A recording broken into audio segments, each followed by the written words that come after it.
Hello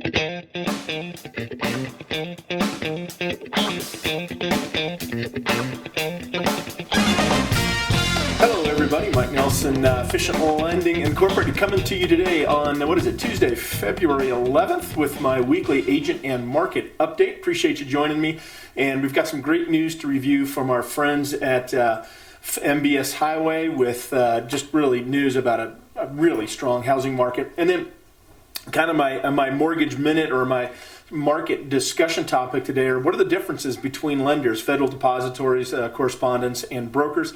And I will tell you what, a lot has changed in the last 5 years. And if you're an agent, you really should have some type of understanding about this, because as you evaluate pre-approval offers as they come in for your deals, you should want to know what type of lender is providing that resource to you. So just something good to look at there. All right, let's just jump right into it. Let's talk about the market. And again, all my source information here is from MBS Highway.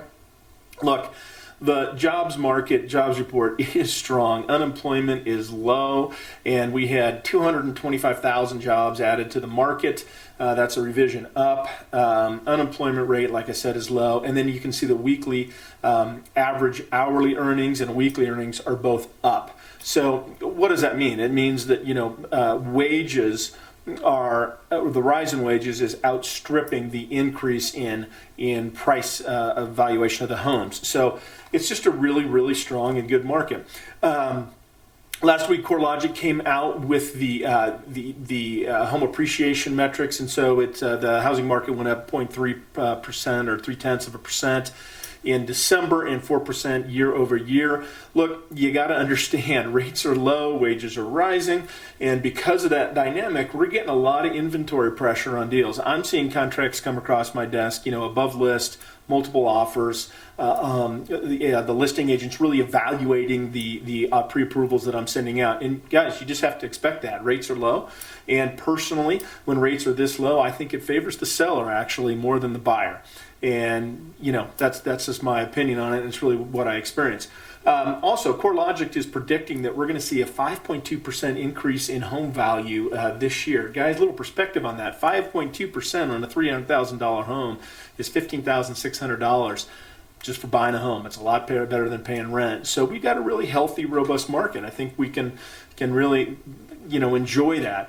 But we got to watch inflation. So this week, it's kind of a slow news week, but the consumer price index comes out on Thursday. The chairman of the Fed, Powell, is going to speak, I think, a couple times this week. So we want to be attuned to that and see how the market responds to it. I'll tell you what, though, we got to watch the inflation indices. There's two indices: personal consumption expenditures, that you'll hear that as PCE. The Fed loves that. And then you also have the consumer price index. Some people think this might be more accurate. Consumer price index, you'll hear as CPI, might be more accurate than the PCE because they're stripping out things, like energy, food, those types of costs that are going to be purchased regardless of, what the market's doing. I mean, we got to eat and we got to, heat our homes. Here's what's going to happen, guys, is wages are so strong, unemployment is so strong, sooner or later, we're going to see inflation rise. Now, there is a perfect correlation to when the unemployment market bottoms out and starts to rise. There's a perfect correlation between that and recession. I think it's like 18 months after that. And when that happens, we'll see inflation rise as well. And here's the message I want to leave to you. Don't, flip out or freak out when you hear discussions of recession. There are some significant market upside opportunities in recessionary times. Typically, it becomes more of a buyer's market. Homes aren't being sold at list price, and there's not a lot of contingencies on the contracts from the sellers, like things like appraisal clauses and things like that. So if you're an investor, you're looking for a home, a recessionary market might have some upside for you, because remember, when the market corrects back and becomes an expansion market, you can still refinance your loan. My point is this. There are downsides in the market today. There are upsides in the market today. There are downsides in recessionary markets. They're just tools, and you've got to know and work with a team, an agent, a lenders, etc., financial advisors that can help you understand how those markets work. All right, let's move on to kind of my market tidbit for the day. I want to talk about the differences of the lenders. They're basically three types: federal depositories, correspondents, directs, and brokers. Now, let me get my bias out right off the top. I am a broker. So obviously I am biased toward the brokerage side of the mortgage business. I'll explain why in just a minute here.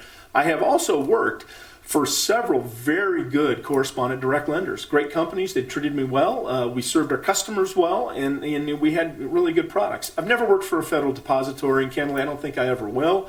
But obviously, federal depositories have strengths and weaknesses just like we all do.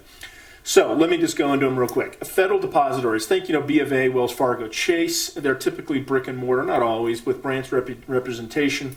Here's what happens with the brick and mortar federal depositories.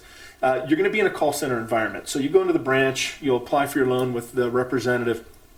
That representative and you may never have the same point of contact again on that loan as it goes through the entire process.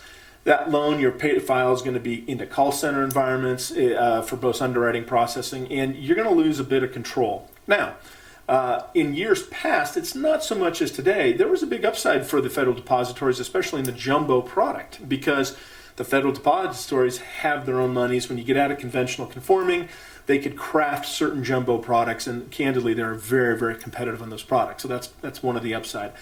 The federal depositories will typically have a bit of a tighter credit profile, and that may translate into some more attractive rates as well. So kind of both sides of the story on the federal depositories. Let's talk about correspondents and directs.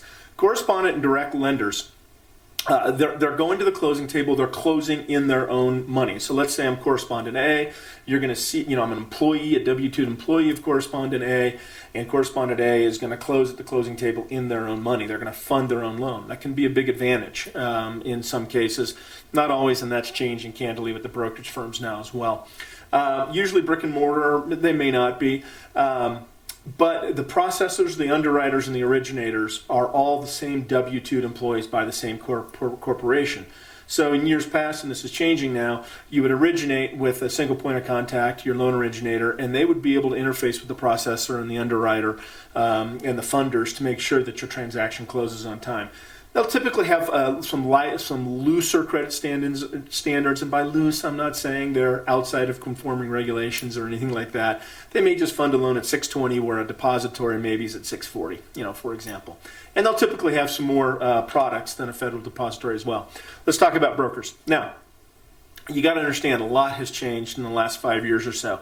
When the regulation on brokerage came out, Dodd-Frank TRID of 2000, whatever it was, a few years ago, the regulation was so broad and reaching that not everybody really knew exactly how to originate these loans and be compliant at the same time. And so the federal depositories and the correspondents really had a big advantage because they're all W-2 employees. They're working for the same corporations. The brokers were trying to figure out, hey, how do I originate a loan and keep it compliant? The correspondents and the federals had a big advantage on technology as well because they could develop their technology and keep it in-house. That has now since changed. So as it sits today, I'm now independent. I have relationships with all these, they're called wholesalers, but the wholesalers are almost always the correspondent direct lenders as well. So I actually have a wholesale brokerage relationships with the companies I used to work for. Well, what's the benefit? I'm getting the cost of money a lot less because I'm not having to pay, for all the employees that are touching their loans, and they've got to compete for my business. The other thing is this, outside of the cost structure, which gives me much more competitive rates, is technology.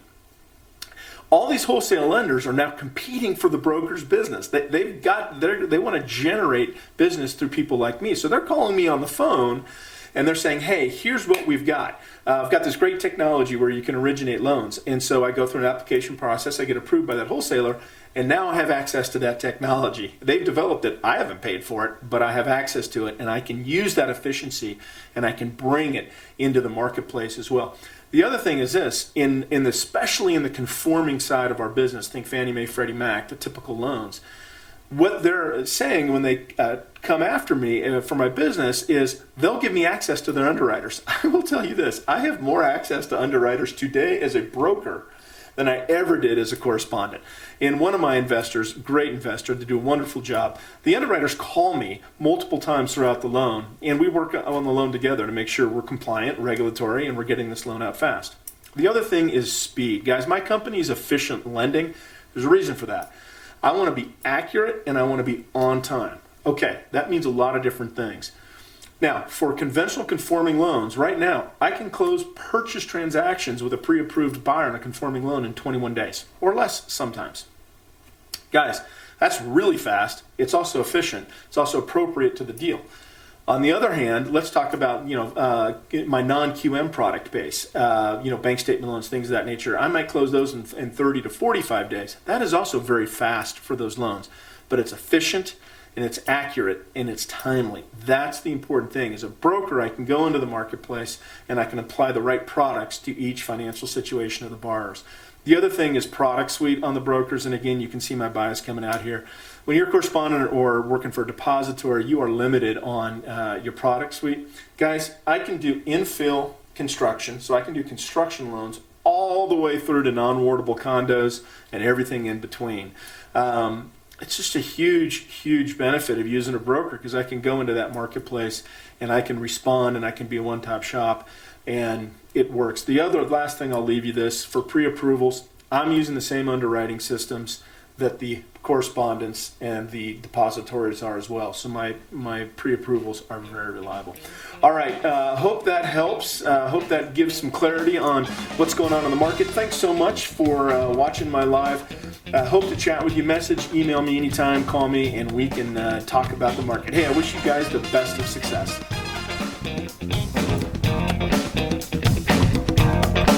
Thank you.